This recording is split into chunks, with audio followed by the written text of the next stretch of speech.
So next up is we're going to take this system and we're going to apply it to the rest of the building.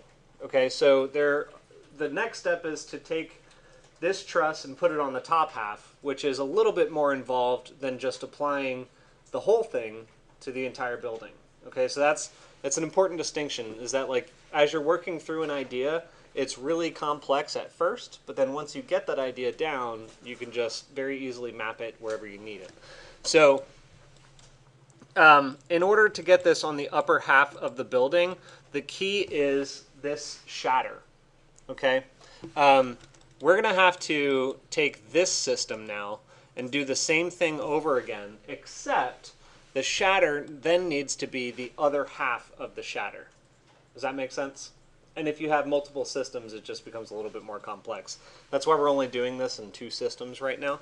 But anyway, let's start off by copying everything that we need down here. So these arc center points, I'm going to take that section down first.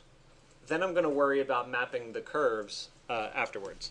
So this part's very easy. I just take this whole segment, copy and paste, and plug this in. Now remember, when we modified this surface, we reduced it to 25%, right, in order to get our 2 center points. We need to do the same thing here, because right now, these center points are actually at the top of my building. So I'm going to reduce this. Let's see, I want to go down to 25. Whoops. 0.25. Okay, now the other thing is the order of the line that I selected is at the top, but in this case I actually want it to be at the bottom. So rather than switch this to 25 and have to switch the line, I think I'm going to leave this at 0.5 and just switch this one to 0.75. Oh, sorry, wrong one.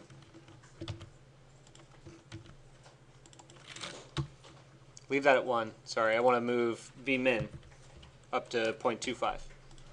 There you go. Okay, so that just moved that down, and now these points are in the middle. Okay, so the way that you do the divide domain squared can be done 100 different ways. Okay, I just happen to break it down that way. What's going to happen is whenever you're revisiting definitions, you'll find faster ways of doing things. If you think of it from a programming perspective, if any of you are familiar with programming, you'll hear programmers talk about the efficiency of their code and whether or not there are redundancies. Well, that happens here too. We have redundancies. It works, but it runs a little bit slower because there's extra data being processed. We can eventually find faster ways of doing this, but this works for now, so let's use it. So anyway, we have these 2 points now, and we're just going to tie them very similarly to the system above. But we need to be very careful about selecting that system. So remember, here, there are only 2 connections that we need to replace. And up here, there's only 1 selection that needs to be replaced for that divide. So that tells me that I can actually grab everything from these over,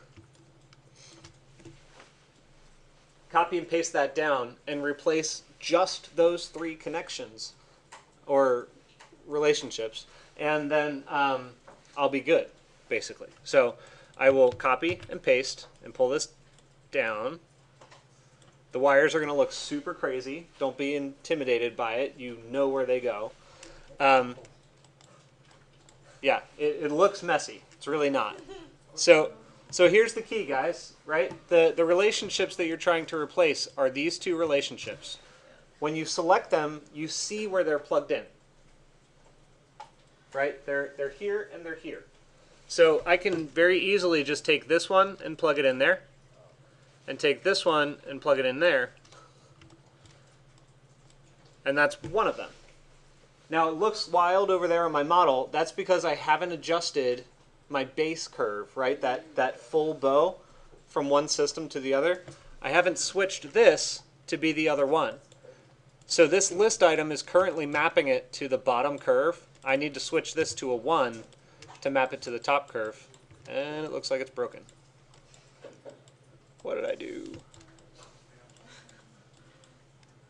so we have our center points.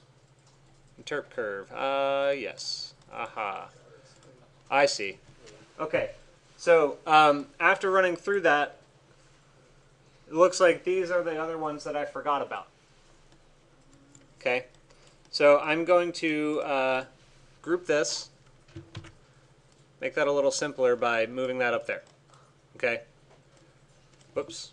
Don't be intimidated, guys. Really don't. So I'm looking critically now at the relationships here, because the curves that were generated seem to be still mapping to a few curves that are on the bottom half of my building. So I need to figure out where they are.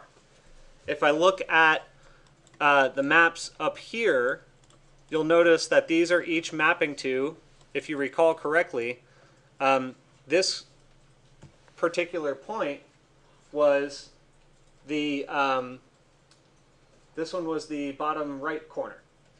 You guys remember that? And then this point was the midpoint between the two facades. And then the bottom one was the top left corner. So that top left corner is that missing piece, because it is currently not mapping to any of the systems that we've generated. That's why we have that inversion and everything's going down. So I'll take this connection and I'll replace wherever this one is plugging into that system below.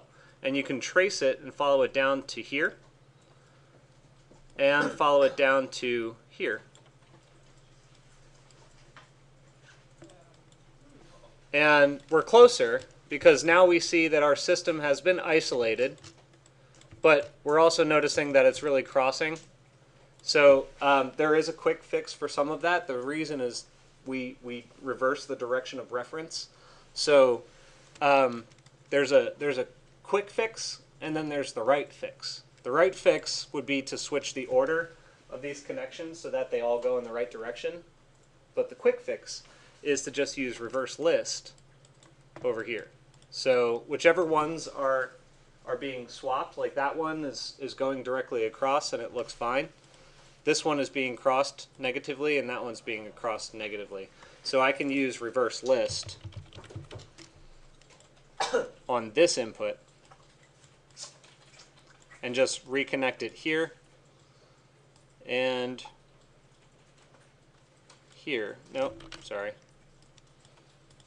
That one's good. And this one is crossed. So I'll do the same thing here on that. Okay? So there's our two systems. All right, now I know that you guys are freaking out. Here's the key. The best way to describe it is that your three main inputs are the ones that you need to focus on exclusively. The rest of them you can pretty much ignore because the logic is all aligned, right? This original system for the bottom half was generated by mapping the bottom right corner to the midpoint arc pieces that we generated to the midpoint between two facades, center point, right? You remember that? So it's going bottom right up to the middle point, or top left. You just need to replace those connections with the appropriate ones. Now, what would help you here? What do you think would help? Nope. It's just a file management thing. What's going to help you understand how to make this easier to read? Wireless, right? If you start using named wireless connectors, you'll be a little bit better off, and you'll be able to understand which items are being plugged in where. Okay? So I think, well, this video is getting a little long, so I'm going to do a separate video on cleaning this thing up and understanding it. Okay? Is that good with you guys?